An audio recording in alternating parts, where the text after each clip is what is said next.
Last class में हम लोग ब्लैक बॉडी रेडिएशन कर रहे थे, तो मैंने प्रॉपर्ली बताया था कि ब्लैक बॉडी क्या होती है। ब्लैक बॉडी एक ऐसी बॉडी होती है जितनी भी सारी कलर्स हैं, जितनी भी सारी लाइट है उसको एब्जॉर्ब कर लेती है और फिर वो सारी के सारी एमिट कर देती है। कब करती है? जब हम उसको हीट करेंगे। सो एनी सब्सटेंस जब उसको हम लोग हीट करते हैं तो वो कुछ टेम्परेचर जाने के बाद फिर वो ग्लो करना स्टार्ट करता है। ठीक है, जैसे 4000 पे जाएगा तो रेड कलर मिलेगा, 6000 कैल्विन पे जाएगा तो येलो कलर लगेगा, 18,000 कैल्विन पे जाएगा तो वो फिर ब्लू कलर का दिखने लग जाएगा। ठीक है, जैसे हमारे स्टार्स होते हैं, ठीक है, तो स्टार के भी कलर होते हैं, रेड कलर का होता है, येलो कलर का होता है, ब्लू कलर का होता है, डिपेंडिंग अपॉन कितना टेम्परेचर उनके पास है। ठीक है, अगर टेम्परेचर कम है तो वो रेड कलर का दिखेगा, टेम्परेचर ज़्यादा है तो वो येलो कलर का दिख सकता है, और टेम्परेचर एक्सट्रीमली ज़्यादा है तो वो ब्लू कलर का दिखेगा। ठीक है, अब प्रॉब्लम ये है कि हमें देखने में तो सब वाइट ही दिखते हैं, क्योंकि जो लाइट इतनी दूर से चलती हुई आती है वो जो हमारा एटमॉस्फेयर है उसमें बहुत ज़्यादा डिस्पर्स हो जाती है और हमें प्रॉपरली नहीं दिख पाता है कि उसका बेसिकली कलर क्या है। ठीक है, बट स्टार्स का कुछ प्रॉपर कलर होता है डिपेंडिंग अपॉन कि क्या उनका टेम्परेचर है। यही होता है ब्लैक बॉडी रेडिएशन के, जो रेडिएशन है वो किसी न किसी कलर रेंज में पड़ते हैं। और यहाँ पे क्या हमें देखना क्या है कि जो ग्राफ है, जो हमारा न्यूटोनियन फिजिक्स है, वो बताता है कि वेवलेंथ और इंटेंसिटी का जो ग्राफ आता है वो सीधा सीधा आएगा, मतलब एक्सपोनेंशियल आएगा इस तरीके से, जो मैंने कल दिखाया था। इस तरीके से आना चाहिए जैसे वेवलेंथ। अब इसको तो मैं चेंज करने देता हूँ।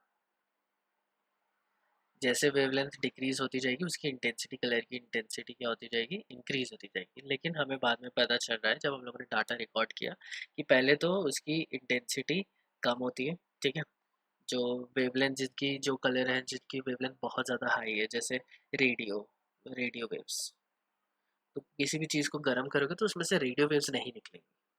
ठीक है, रेडियो वेव्स अगर किसी भी चीज़ को गर्म करने पे रेडियो वेव्स निकल सकती है तो उसको हम लोग एफएम वगैरह में सुन सकते हैं। तो रेडियो वेव्स वहाँ से ही नहीं निकलती हैं। ठीक है, इंफ्रारेड रेडिएशंस निकलती हैं, थोड़ी कम निकलती हैं, माइक्रोवेव निकलेंगी। ठीक है, और फिर जब वो यूवी विजिबल रीजन में आता है तो वहाँ पे जो इंटेंसिटी होती है कलर की, वो इंटेंसिटी होती है रेडिएशन की, वो बहुत ज़्यादा होती है, जिसकी वजह से हमें उसको वो कलर दिखता है। पहले जब तुम उसको गर्म कर रहे हो तो उसमें से वो रेडिएशंस निकल रही हैं। ठीक है, लेकिन वो रेडिएशन क्या है, विजिबल रीजन में नहीं आ रही है, तो हमें वो उसका कलर दिखाई नहीं देता है। ठीक है, लेकिन जैसे जैसे टेम्परेचर इंक्रीज करते जाते हैं, जो ग्राफ होता है वो लेफ्ट की साइड मूव करता जा रहा है। ठीक है, टेम्परेचर इंक्रीज करने पे तुम्हें दिख रहा है कि ग्राफ की जो पीक है वो 700 से कहाँ तक जा रही है? 400 में। ठीक है, तो रेड से कहाँ जा रहा है? वो ब्लू रीजन में जा रहा है। ठीक है, जैसे जैसे टेम्परेचर इंक्रीज हो रहा है और उसकी इंटेंसिटी भी बढ़ रही है, इन कलर की इंटेंसिटी बढ़ रही है।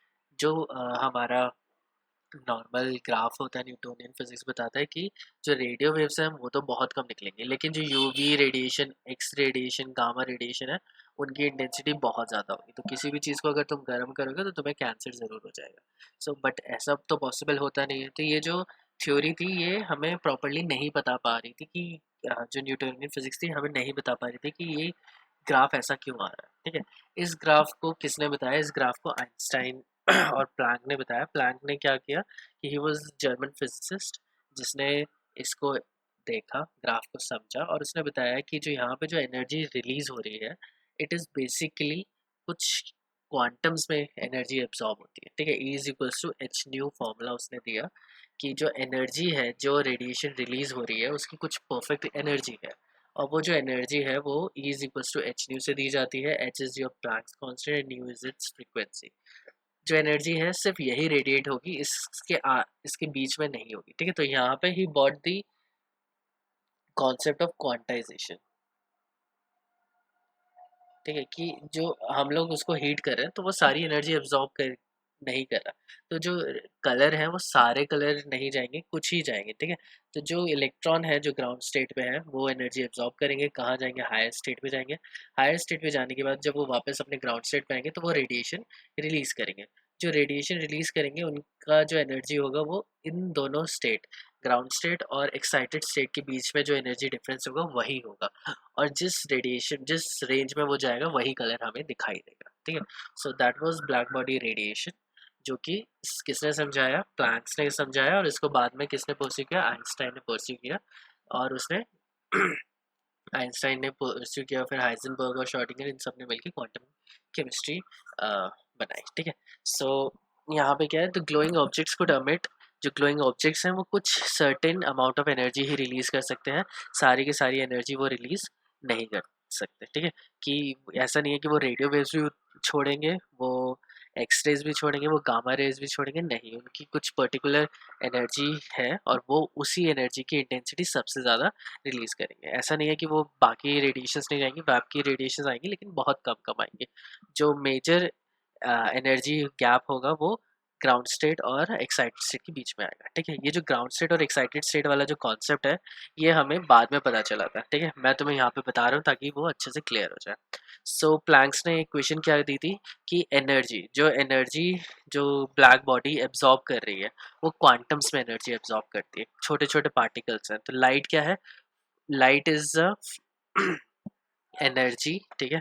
और इस एनर्जी क्या होता है, इसकी कॉन्टिन्यूस एनर्जी नहीं होती है, इसकी जो एनर्जी होती है वो पैकेट्स में होती है, ठीक है। और इनकी जो एनर्जी होती है वो इतनी छोटे उसकी होती है, देखो कितना है, 10⁻34। तो इतना जो पैकेट्स होते हैं वो इतने छोटे छोटे होते हैं कि हमें आंखों से दिखाई नहीं देता, हमें तो पता ही नहीं चलता कि वो क्या है, हमें तो पूरा का पूरा सिस्टम कॉन्टिन्यूस दिखाई देता है।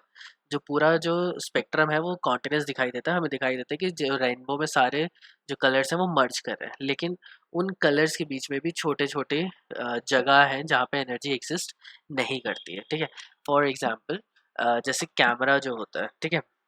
अब हमें जो लाइट दिख रही है हमें वो कॉन्टिन्यूस दिख रही है, ठीक है, लेकिन वो लाइट उतनी कॉन्टिन्यूस नहीं आती है। लाइट क्या आ रही है, एक फोटोन आ रहा है, उसके बाद फिर दूसरा फोटोन आ रहा है, फिर तीसरा फोटोन आ रहा है, तो उनके बीच में ना कुछ एनर्जी गैप है।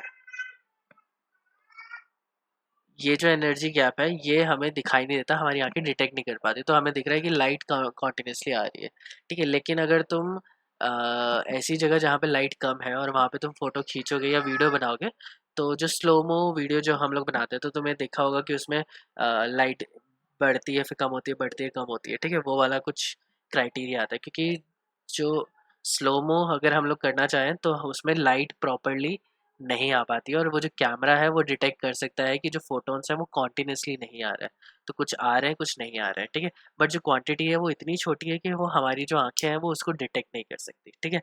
तो एक फोटोन है जिसकी एनर्जी 1 किलो जूल की है, हम्म, ये तो मैंने बहुत ज़्यादा ले लिया वैसे तरह। फिर दूसरा फोटोन है उसकी एनर्जी 1 किलो जूल की, ठीक है।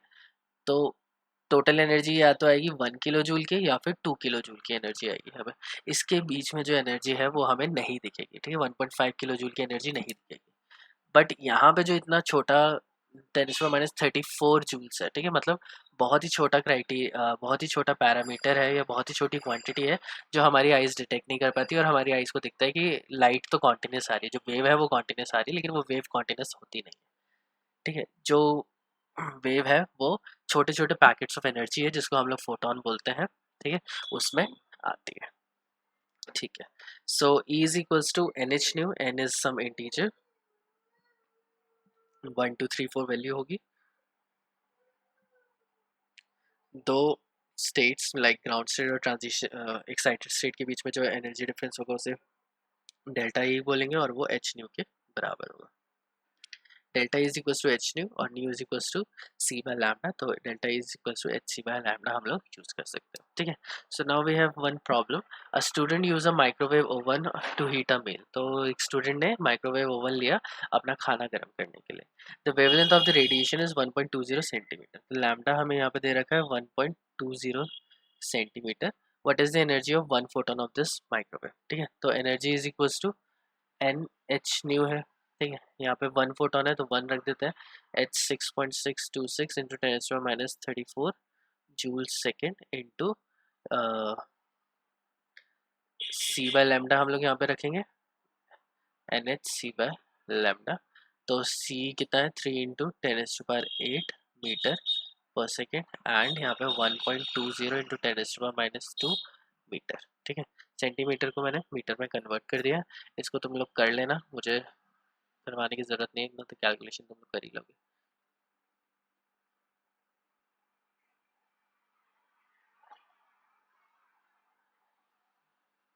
ठीक है। इसको करके तुम निकाल सकते हो कि एक फोटोन की जो एनर्जी होगी वो कितनी होगी, ठीक है। किसी को डाउट है ब्लैक बॉडी रेडिएशन में?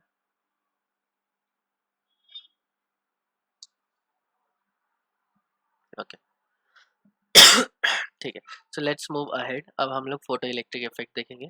फोटो इलेक्ट्रिक इफेक्ट भी एक तरीके का कॉन्सेप्ट है जो कि हमारा न्यूटोनियन फिजिक्स नहीं समझा पा रहा था कि ये क्यों हो रहा है और कैसे हो रहा है। इसको हर्ट्स ने ये एक्सपेरिमेंट किया था, ठीक है, और उसके बाद आइंस्टाइन ने इसको एक्सप्लेन किया कि ये है क्या, ठीक है।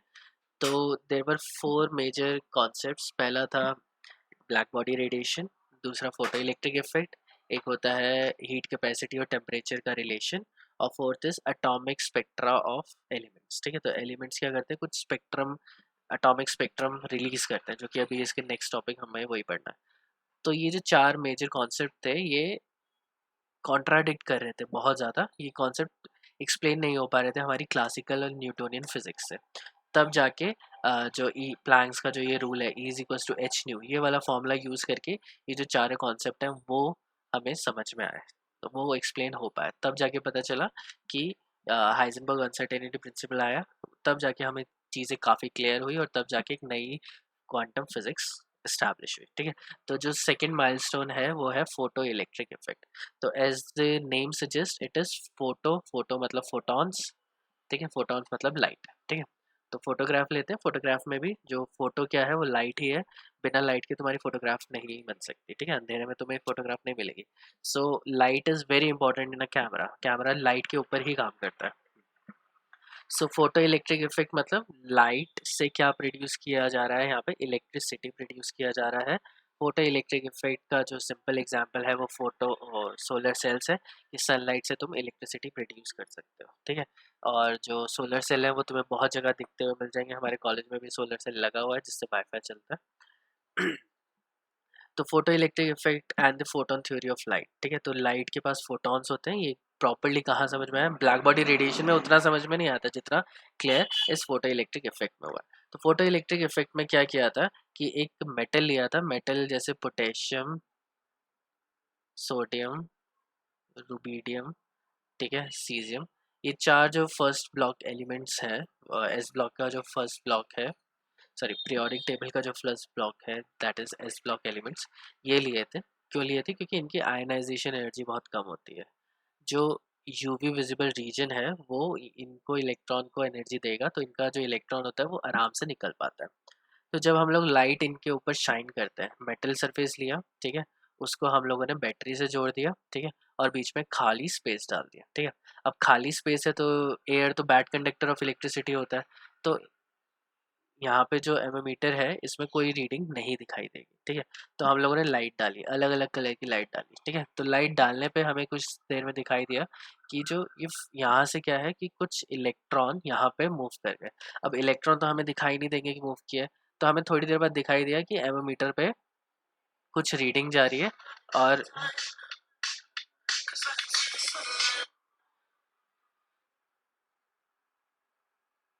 और अगर यहाँ पे हम लोग बल्ब लगा देते हैं तो बल्ब क्या करेगा, ग्लो करना स्टार्ट कर देगा। तो लाइट हम लोगों ने मेटल के ऊपर डाली और इलेक्ट्रिसिटी उससे प्रोड्यूस हो रही है, it was a great phenomena. इस फिनोमेना समझ में नहीं आया कि ये कैसे हुआ, तो इसे एज्यूम किया गया कि मेटल में कुछ ना कुछ है जो वो एनर्जी रिलीज कर रहा है या कुछ चार्ज रिलीज कर रहा है जो कि पॉजिटिव इलेक्ट्रोड के पास वो मूव कर रहा है। तो यहाँ से क्या होता है कि मेटल है जैसे सोडियम है या पोटेशियम है, पोटेशियम ले लेते हैं, पोटेशियम के पास क्या जाता है, लाइट जाती है। ये जो लाइट है वो छोटे छोटे फोटोन से बनी हुई है, ये जो फोटोन है वो पोटेशियम एब्जॉर्ब करता है। एब्जॉर्ब करने के बाद उसका जो आउटर मोस्ट इलेक्ट्रॉन होता है वो एनर्जी एब्जॉर्ब करके वो बाहर निकल जाता है, और बाहर निकल के वो बाहर आ गया, ठीक है। अब ये जो बाहर आता है तो वो मूव भी करेगा, तो वो यहाँ से नेगेटिव से वो कहाँ मूव करता है, पॉजिटिव की तरफ मूव करेगा। पॉजिटिव क्यों करेगा, ये इलेक्ट्रॉन के पास कौन सा चार्ज है, नेगेटिव चार्ज है, नेगेटिव पॉजिटिव की तरफ अट्रैक्ट होगा।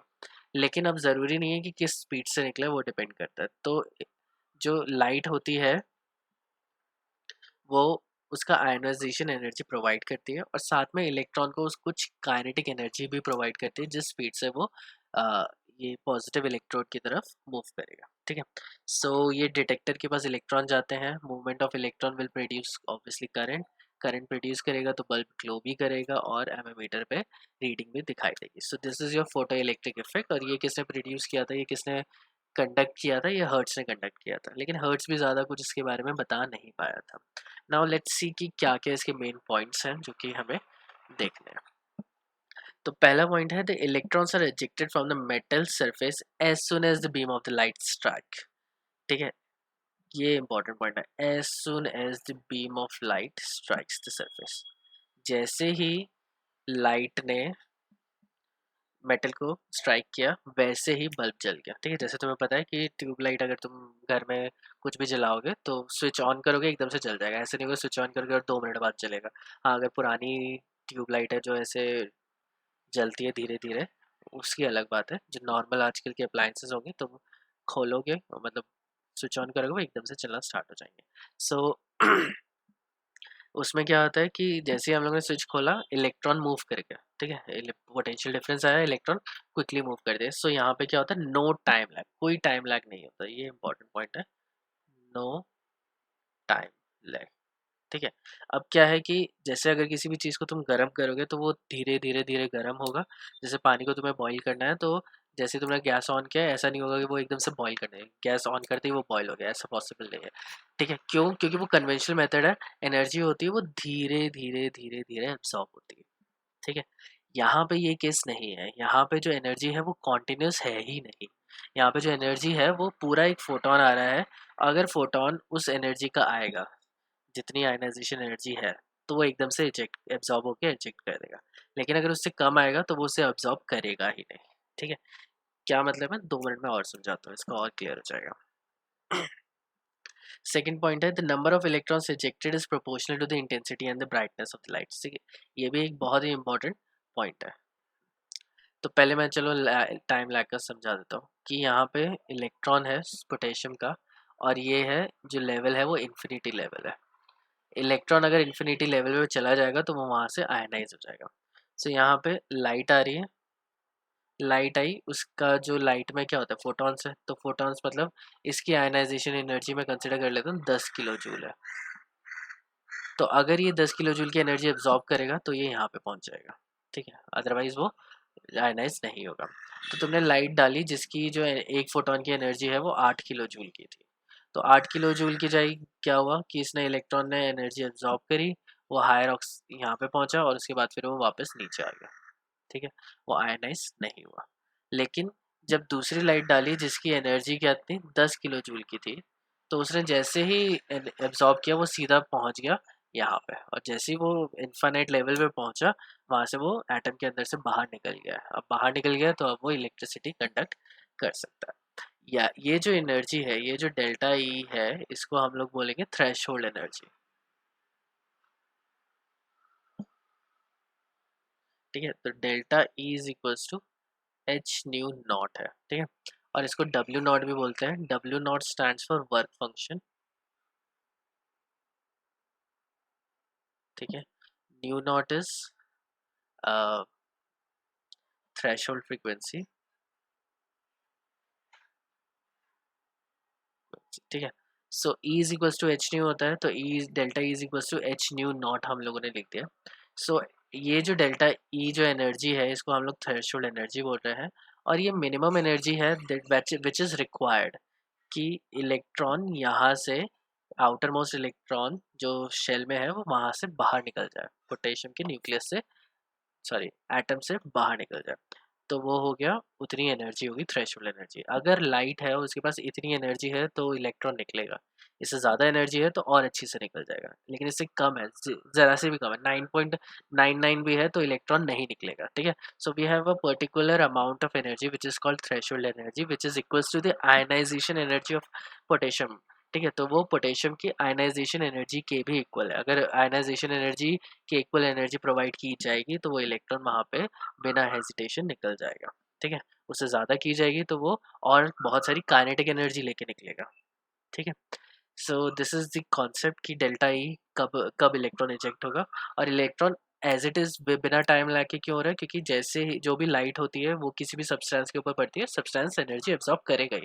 कोई भी चीज़ होती है सनलाइट में रखी हुई तो वो गर्म हो जाएगी। ठीक है, तो एनर्जी तो एब्जॉर्ब हो रही है, कुछ एनर्जी है, गर्म क्यों हो गया, क्योंकि वो काफ़ी एनर्जी थी, वो एनर्जी किसमें, हीट एनर्जी में ट्रांसफ़र हो गई, तो वो चीज़ गर्म हो गई, ठीक है। और अगर नॉर्मल वाइट लाइट डालोगे तो हो सकता है कि वो उसकी एनर्जी कम हो और वो गर्म ना हो, वो हीट एनर्जी में कन्वर्ट ना हो, लेकिन उसके जो इलेक्ट्रॉन है वो ऊपर नीचे मूव करते रहेंगे। जो मेटल होते हैं वो शाइन किसकी वजह से करते हैं, इलेक्ट्रॉन की वजह से करते हैं, क्योंकि इलेक्ट्रॉन एक्साइटेड स्टेट में जाते हैं, फिर वो वापस नीचे आते हैं और वो अपना शिमर फैलाते हैं, ठीक है।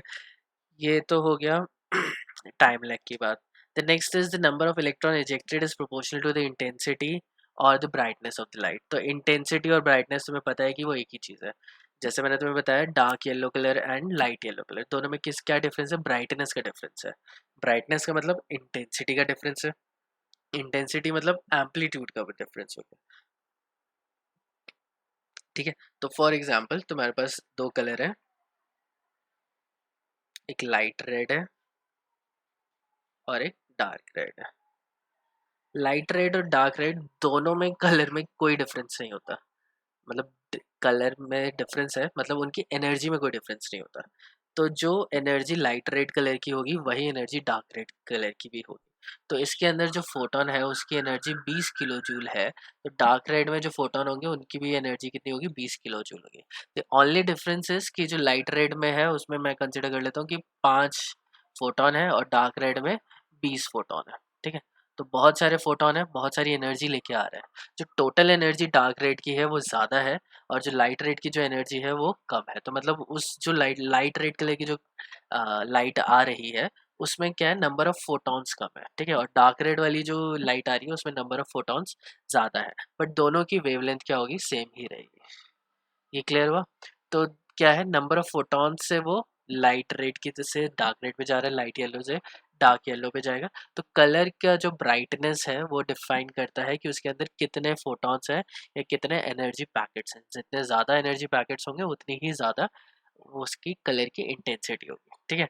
तो अब ये क्या है कि अगर तुम्हारे पास लाइट रेड कलर है तो उससे less number of electron will be ejected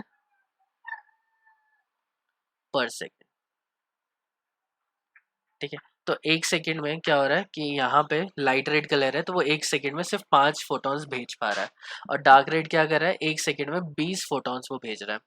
तो मेटल है, मेटल के पास तो बहुत सारे इलेक्ट्रॉन्स हैं, ठीक है।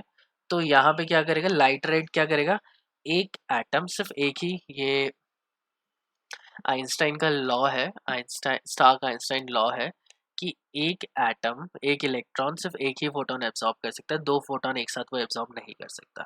So it is a photochemistry का ये एक बहुत इंपॉर्टेंट रूल है कि जो एक एटम है वो सिर्फ एक ही फोटोन एब्जॉर्ब करेगा, वो दो फोटोन एब्जॉर्ब नहीं कर सकता, ठीक है।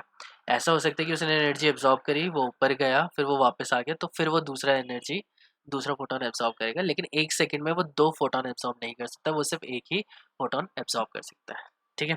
तो ये एक रूल हो गया। तो अगर एक इलेक्ट्रॉन एक फोटोन एब्जॉर्ब करेगा तो एक ही इलेक्ट्रॉन इजेक्ट होगा।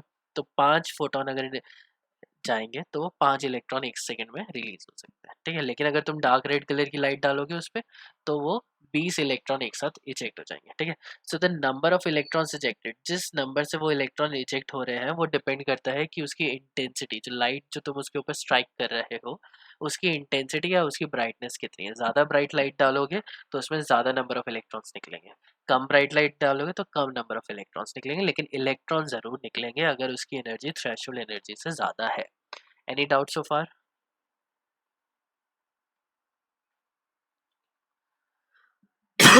ठीक है। The next is for each metal there is characteristic minimum frequency nu naught। हर एक मेटल के लिए एक कैरेक्टरिस्टिक फ्रीक्वेंसी होती है जिसको हम लोग न्यू नॉट बोलते हैं या थ्रेशोल्ड फ्रीक्वेंसी बोलते हैं। इस below which photo electric effect is not observed, इससे कम एनर्जी पे फोटो इलेक्ट्रिक इफेक्ट नहीं देखने को मिलता है, ठीक है। तो न्यू नोट क्या है, थ्रेशोल्ड फ्रीक्वेंसी है। It is the minimum amount of frequency which is required to eject an electron. अगर फ्रीक्वेंसी इससे बड़ी हुई तो आराम से निकल जाएगा, अगर फ्रीक्वेंसी इससे कम हुई तो इलेक्ट्रॉन नहीं निकलेगा, ठीक है। तो अगर पोटेशियम है तो उसके लिए कुछ परफेक्ट वैल्यू है, ठीक है, क्योंकि हर एक एटम का आयनाइजेशन एनर्जी होता है। आयनाइजेशन एनर्जी इज कि कितनी एनर्जी से इलेक्ट्रॉन बाहर इजेक्ट हो रहा है, ठीक है। तो आयनाइजेशन एनर्जी सब एटम्स का अलग अलग है। हर एटम का अलग क्यों होगा, क्योंकि उनका साइज अलग होता है। तो जो न्यूक्लियस से जो प्रोटॉन्स हैं जो न्यूक्लियस है वो कितना अट्रैक्टिव फोर्स लगा पाते हैं आउटर मोस्ट इलेक्ट्रॉन पे, वो सबके लिए अलग होता है, सबकी कॉन्फ़िगरेशन अलग है, सबके अंदर जो इफेक्टिव न्यूक्लियर चार्ज होता है वो अलग होगा, फोर्स ऑफ अट्रैक्शन अलग होगी। तो हर एक मेटल का जो न्यू नॉट होता है वो यूनिक होता है, डिफरेंट होगा, ठीक है। और जितना दूर इलेक्ट्रॉन होगा उतना कम उसकी एनर्जी चाहिए होगी उसको निकालने के लिए, ठीक है। जैसे हमारे पास क्या है, सोडियम है, दूसरे कलर से लिखता हूँ, सोडियम पोटेशियम,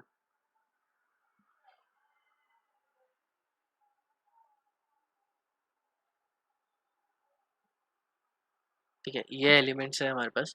तो सोडियम का साइज छोटा होता है तो जो उसका न्यूक्लियस है वो इलेक्ट्रॉन को ज़्यादा अच्छे से होल्ड कर सकता है।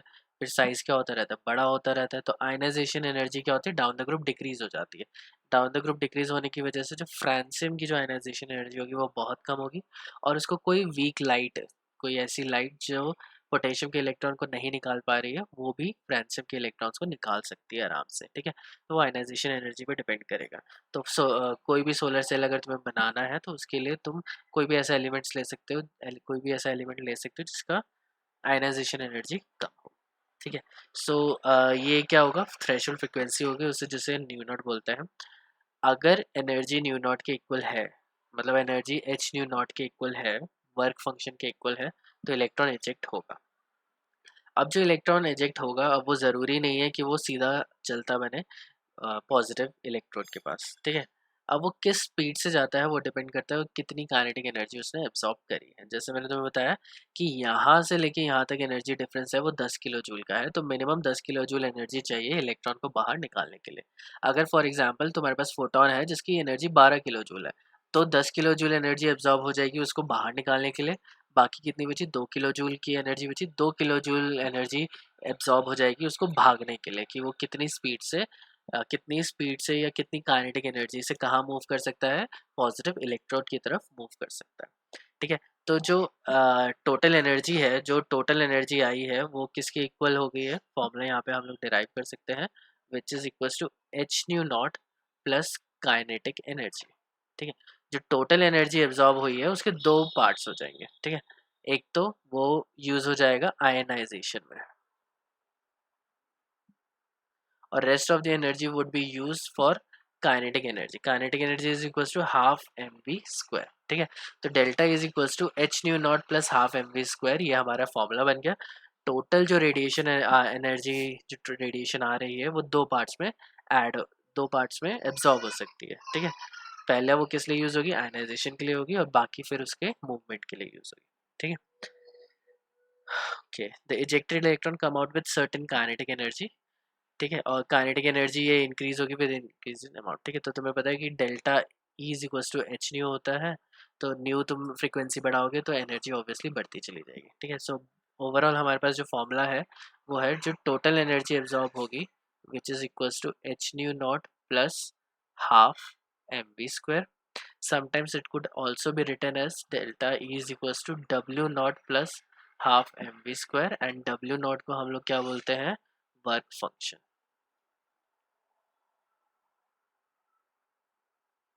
ठीक है। क्लियर, किसी को कोई डाउट सो फार?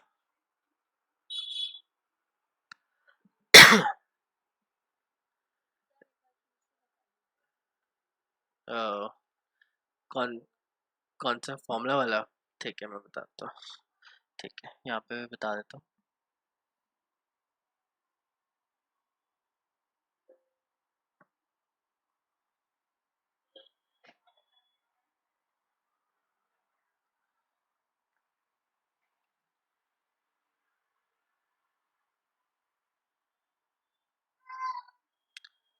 तो जो लाइट यहाँ पे पड़ रही है, फॉर एग्जांपल मेटल है, यहाँ से ये इलेक्ट्रॉन मूव करके यहाँ पे आएगा, ठीक है।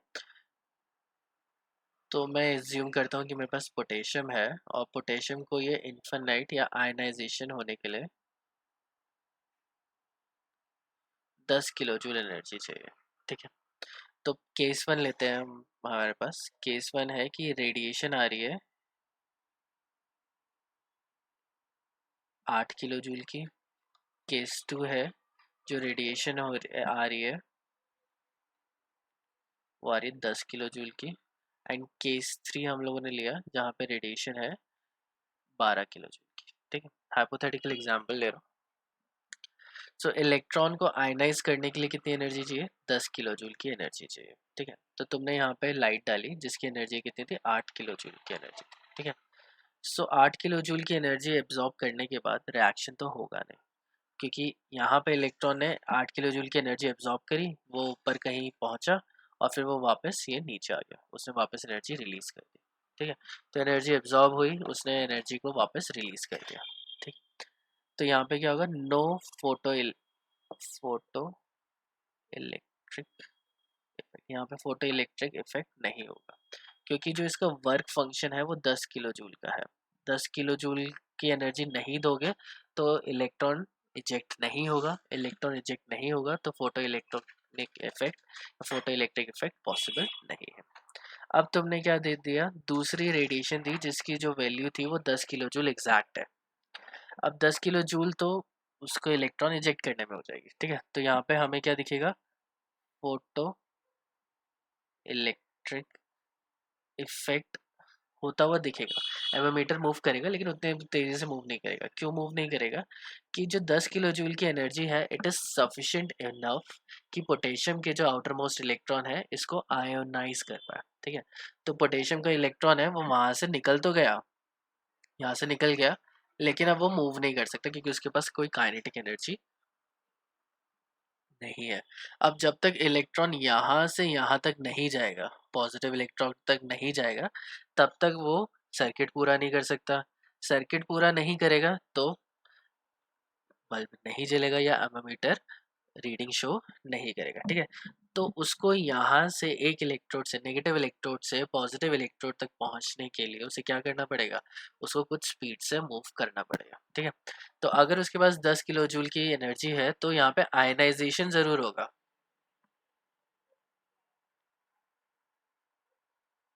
हो सकता है कि इलेक्ट्रॉन एक दूसरे के साथ कोलाइड करके आगे पहुंच भी जाए, तो यहाँ पे लिटिल डिफ्लेक्शन मैं बोल सकता हूँ, थोड़ा सा डिफ्लेक्शन हो सकता है। तो मैं लिख सकती हूँ कि सुई थोड़ी बहुत हिल रही है, थोड़ा बहुत करंट तो प्रोड्यूस हो रहा है। ठीक है, लेकिन वो उतना प्रोड्यूस नहीं कर पाएगा। ठीक है, उसके बाद तुमने दूसरी तीसरी लाइट डाली जिसकी एनर्जी की है 12 किलो जूल। तो 12 किलो जूल डालोगे तो आयनाइजेशन होगा, 10 किलो जूल वहां पे खत्म हो गया। अब कितना बचा? 2 किलो जूल एनर्जी बची। 2 किलो जूल क्या करेगा? एनर्जी किसके पास है? इलेक्ट्रॉन के पास है। उस एनर्जी को लेके इलेक्ट्रॉन क्या करेगा? मूव करेगा। कहाँ मूव करेगा? पॉजिटिव इलेक्ट्रॉन की तरफ। तो जैसे ही उसने यहाँ से लिया, 12 किलो जूल की एनर्जी मिली, 10 किलो जूल से वो उसने अपने एटम का जो आयनाइजेशन एनर्जी है वो एब्जॉर्ब करके बाहर जंप किया, एटम के अंदर से बाहर निकला, और निकलते हुए स्पीड से वो कहाँ पहुंच गया? पॉजिटिव इलेक्ट्रोड की तरफ पहुंच गया। पॉजिटिव इलेक्ट्रोड की तरफ पहुंचेगा तो उसको चलने के लिए क्या चाहिए? काइनेटिक एनर्जी चाहिए। तो 10 किलो जूल तो उसकी आयनाइजेशन एनर्जी में यूज होगी, और बाकी जो 2 किलो जूल है वो उसकी काइनेटिक एनर्जी में यूज होगी। और ये काइनेटिक एनर्जी क्या करेगा? ये हेल्प करेगा इन मूवमेंट।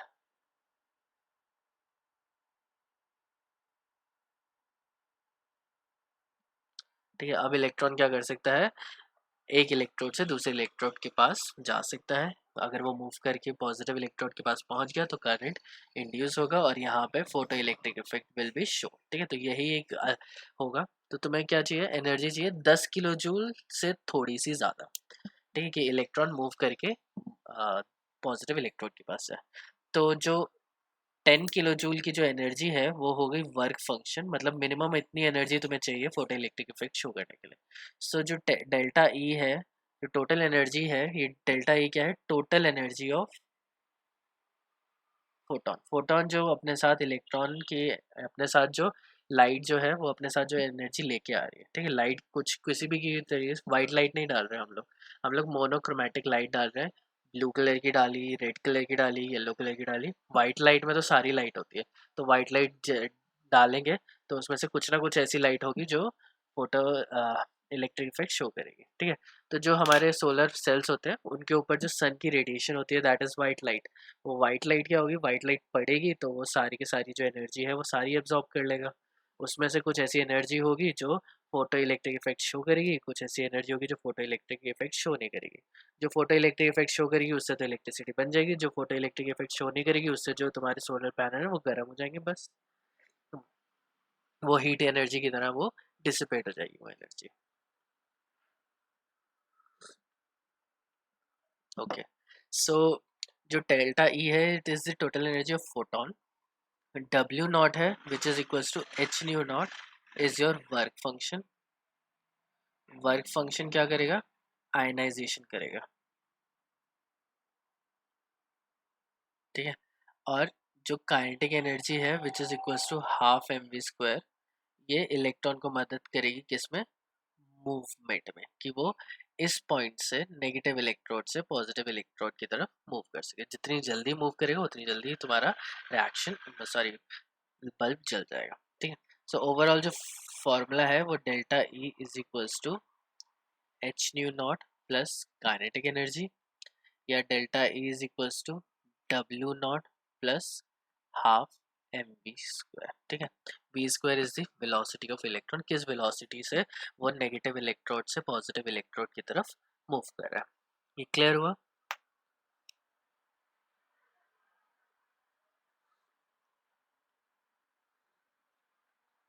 बताओ कुछ डाउट रह गया तो। ठीक है, so now we have a question.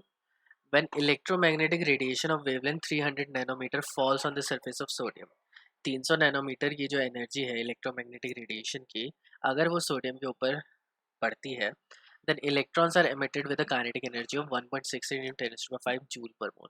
तो 1.68 into 10 to the power 5 joule per mole की एनर्जी से इलेक्ट्रॉन अपनी काइनेटिक एनर्जी के साथ मूव करता है, निकलता है। What is the minimum energy needed to remove the electron from sodium, तो उसकी जो आयनाइजेशन एनर्जी है या उसका जो वर्क फंक्शन है वो कितना होगा।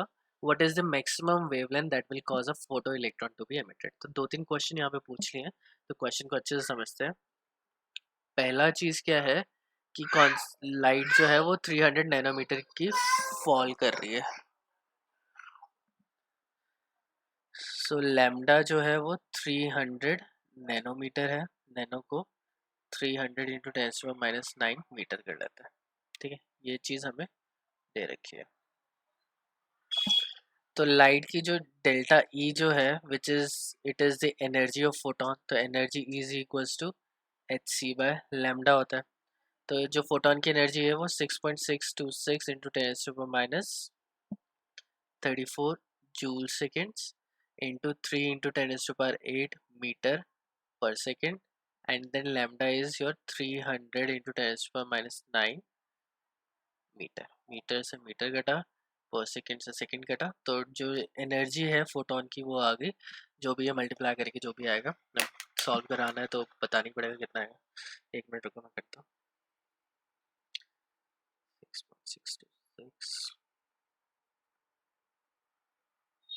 इंटू 3 इंटू,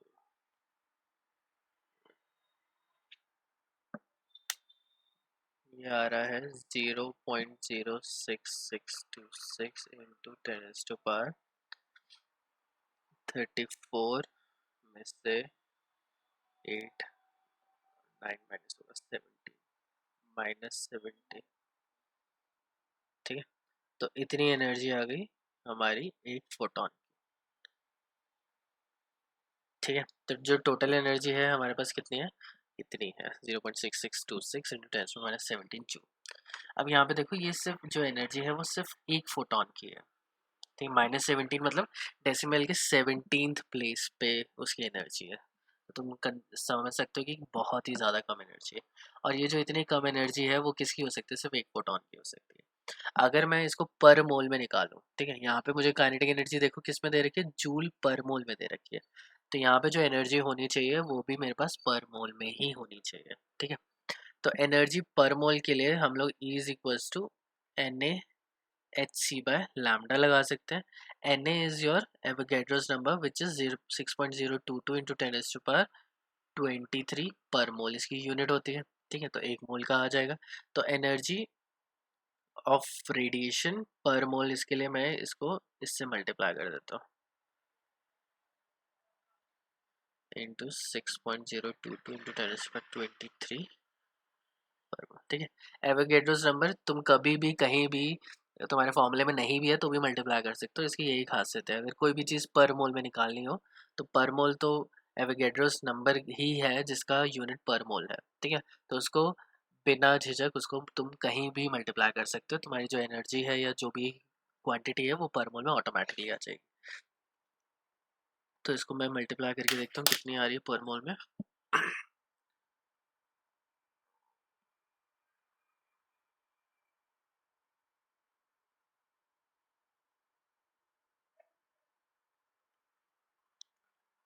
ये आ गई 0.399 इंटू 10⁻23 माइनस 17 इज 6, 10⁻6 जूल पर।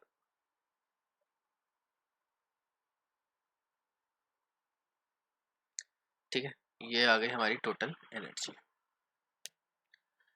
अब एनर्जी जो है वो किसके इक्वल है, work function plus kinetic energy. Kinetic energy तो हमें ऑलरेडी दे रखी है, काइनेटिक एनर्जी दे रखी है 1.68 इंटू 10⁵ जूल पर मोल। ठीक है, इसको भी मैं इधर निकाल देता हूँ, 3.99 इंटू 10⁵ जूल पर मोल। ठीक है, ये चीज़ जो सबसे इम्पोर्टेंट चीज़ है वो तुम्हें यही ध्यान रखना है कि इसमें जो यूनिट्स होनी चाहिए ना वो सेम होनी चाहिए। एडिशन सब्सट्रैक्शन तभी तुम कर सकते हो जब दो नंबर्स का यूनिट सेम है। अगर यूनिट डिफरेंट आ रहा है तो वो तुम्हारा एडिशन सब्सट्रैक्शन गलत हो जाएगा, तो ध्यान रखना ये। तो इसलिए W नॉट क्या होगा, total energy minus kinetic energy. Total energy कितनी है तुम्हारे पास, 3.99 into 10⁵ joule per mole minus kinetic energy is 1.68 into 10⁵ joule per mole. ठीक है, इसमें से माइनस करते हैं तो इंटू 10⁵ जूल पर मोल कॉमन आ गया, और माइनस क्या है 3.99 में से 1.68 हम लोग क्या करेंगे, सब्ट्रैक्ट कर देंगे। सो 3.99 विच इज 4 माइनस 6 2.31। तो जो W नॉट है, जो वर्क फंक्शन है, वो कितना आ गया, इतना आ गया। ठीक है, सो इतनी एनर्जी हमारी क्या है, आयनाइजेशन एनर्जी है। अगर एनर्जी इतनी होगी तो वो आयनाइज हो सकता है। So what is the minimum energy, तो कितनी मिनिमम एनर्जी चाहिए हमें, 2.31 इंटू 10⁵ जूल पर मोल की एनर्जी चाहिए, तभी जाके इलेक्ट्रॉन इजेक्ट हो सकता है। ठीक है, अब इसने पूछा है what is the maximum wavelength,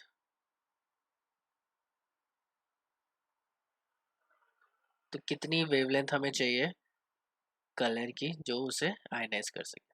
तो इसको देख लेते हैं। तो हमारे पास जो एनर्जी है, वर्क फंक्शन है, वो क्या होता है, work function is equal to H nu naught. तो एच न्यू नॉट से हमारा थ्रेशोल्ड फ्रीक्वेंसी निकल जाएगी, और अगर फ्रीक्वेंसी निकल गई तो उसके रिलेटेड हम लोग वेवलेंथ भी निकाल सकते हैं कि कौन सा कलर मिनिमम हमारा इलेक्ट्रॉन को इजेक्ट कर सकता है। ठीक है, okay, so 2.31 into 10⁵ joule per mole divided by H की वैल्यू क्या है, 6.626 into 10⁻³ minus 34 joule seconds is equals to nu naught. ठीक है, जूल से जूल कट जाएगा। ठीक है, तो न्यू नॉट हमारा यहाँ पे आ जाएगा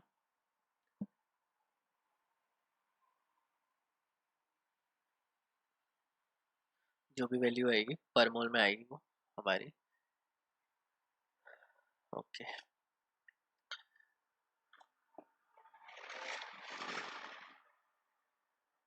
2.31 डिवाइडेड बाय 6.626, ये आ जाएगी 0.3486 इंटू 10⁻34 माइनस 5 29 पर मोल पर सेकेंड। ठीक है, अब ये तो कुछ ज़्यादा ही अजीब आ रही है, क्यों आ रही है, क्योंकि इसमें पर मोल मल्टीप्लाई किया है, तो पर मोल को हटाने के लिए हम लोग क्या करेंगे, मोल से मल्टीप्लाई करेंगे, मतलब इसको डिवाइड करेंगे एवोगैड्रोस नंबर से।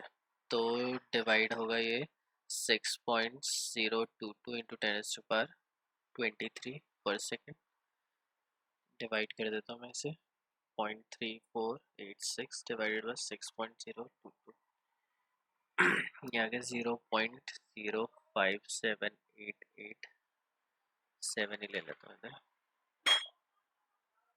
इसको 9 कर देता है, into 10⁻29 minus 23 which is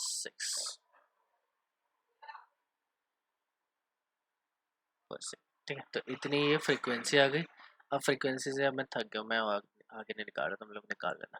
lambda is equals to C is equals to lambda nu होता है, तो न्यू तुम्हें पता चल गया, उससे तुम लैम्डा निकाल लोगे, तो lambda is equals to C by nu, ये करके तुम वेवलेंथ निकाल लेना कि कितनी मिनिमम वेवलेंथ है या हाईएस्ट वेवलेंथ कितनी है। ठीक है, फ्रीक्वेंसी क्या है, मिनिमम फ्रीक्वेंसी है, तो फ्रीक्वेंसी कम होती है तो वेवलेंथ हाई होती है, तो वो जो वेवलेंथ आएगी वो हाईएस्ट वेवलेंथ आएगी। ठीक है, ये देख लेना। किसी को कोई प्रॉब्लम है या पूरा निकालूं मैं?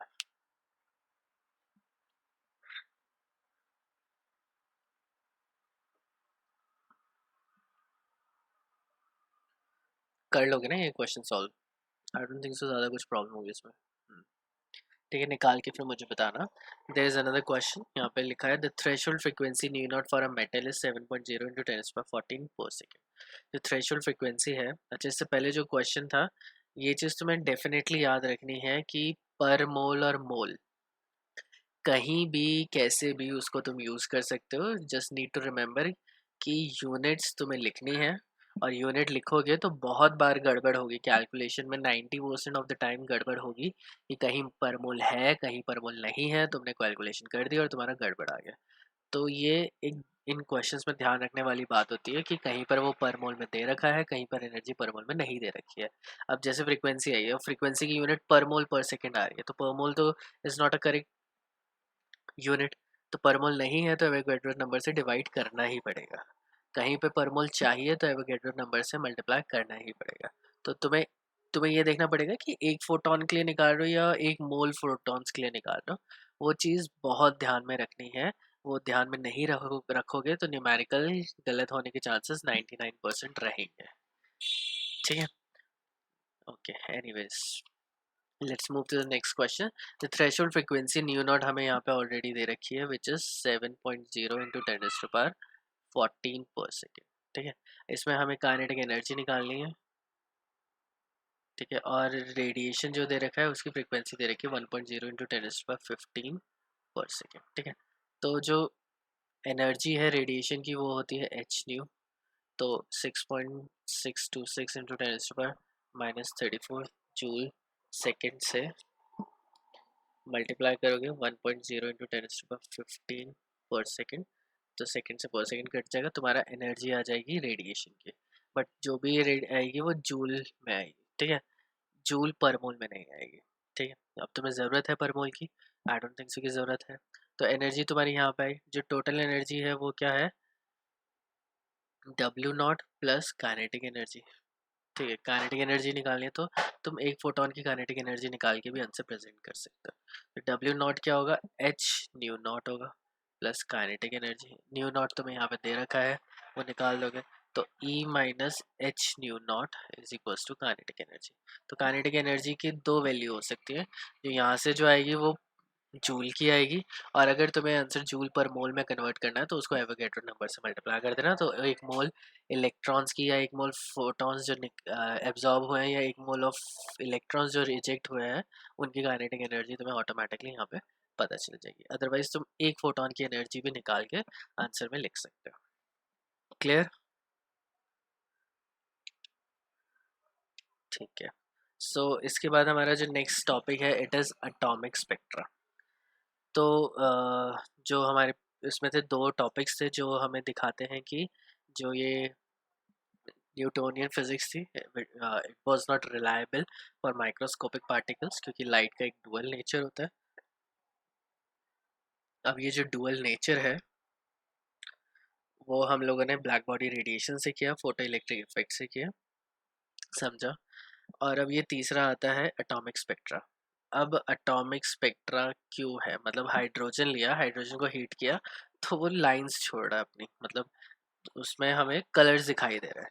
तो किसी भी चीज़ को हम लोग हीट करते हैं तो वो कुछ लाइट शो करता है। तो लाइट तो उसने शो किया लेकिन लाइट जो शो कर रहा है उसमें बहुत सारी लाइंस दिखाई दे रही है, तुम्हें दिख रही होंगी यहाँ पे। ये ब्लैक कलर का पीछे बैकग्राउंड है और उसमें लाइंस हैं कुछ अल्ट्रा वायलेट सीरीज में, जो कि हमें तो दिखाई नहीं देती, हमें तो सिर्फ विजिबल रीजन में जो लाइंस थी रेड कलर की निकल रही है, ब्लू कलर की निकल रही है, वॉयलेट कलर की निकल रही है, ये 3-4 लाइन हमें दिखाई दी और ये बहुत ही अजीब चीज़ दिखाई दी कि ये क्या हो गया, कोई एटम ऐसे एनर्जी कैसे निकाल रहा है। जैसे ब्लैक बॉडी रेडिएशन में हीट करते हैं तो एनर्जी रिलीज होती है, तो वो तो समझाया नहीं गया था न्यूटोनियन फिजिक्स से। अब ये जो एटॉमिक स्पेक्ट्रा है ये भी बहुत ही अलग स्पेक्ट्रा आ रहा है, और यहाँ पे जो ये सीरीज और ये जो लाइंस निकल रही हैं, जो एनर्जी एब्जॉर्ब हुई है और जो एनर्जी वो रिलीज कर रहा है, वो नहीं समझ में आ रहा है, क्योंकि हमारे हिसाब से जो एनर्जी रिलीज होनी चाहिए थी वो कॉन्टिन्यूस एनर्जी रिलीज होनी थी। सारे कलर एक दूसरे में मर्ज होते हुए दिखाई देने चाहिए थे, लेकिन कुछ कलर्स दिखाई दे रहे हैं, कुछ कलर्स नहीं दिखाई दे रहे, तो ऐसा कैसे, ये नहीं समझ में आ रहा था उस पॉइंट ऑफ टाइम पे।